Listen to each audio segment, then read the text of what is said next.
আসসালামু আলাইকুম রহমতুল্লাহ। প্রিয় ইমানি ভাইরা, দেখেন আজকের দিনের সূর্যটা যেভাবে ডুবে যাচ্ছে, ঠিক এই সূর্যটা সকালবেলা উদিত হয়েছিল। উদিত হওয়ার পর ধীরে ধীরে ধীরে দিন শেষ সূর্যটা কি করছে, ডুবে যাচ্ছে। ঠিক এভাবে আমার আপনার হায়াতের জিন্দিগির যে সূর্যটা উদিত হয়েছে, ঠিক এটা এভাবে একদিন কি হবে, সূর্যের মতো কি হবে, ডুবে যাবে। অর্থাৎ আমরা দুনিয়া থেকে চলে যাব, আমার আপনার একদিন মৃত্যু হয়ে যাবে। আল্লাহ তাআলা কোরআনে বলতেছেন, আইনামা তাকুনু ইউদরিকুমুল মাউত ওয়ালাউ কুনতুম ফি বুরুজিম মুশাইয়াদা।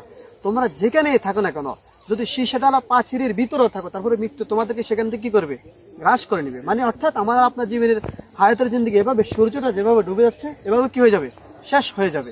তো এই সূর্য ডুবার আগে আগে আমরা আমাদের জীবনের শিক্ষাটা নেওয়া দরকার, যে আমরা যদি নামাজ না পড়ি, রোজা না রাখি, আল্লাহ তাআলার ফরজ বিধানগুলো আদায় না করে থাকি, তাহলে আমাদেরকে আমাদের হায়াতের জিন্দিগিটা এভাবে সূর্যের মতো ডুবার আগে, শেষ হওয়ার আগে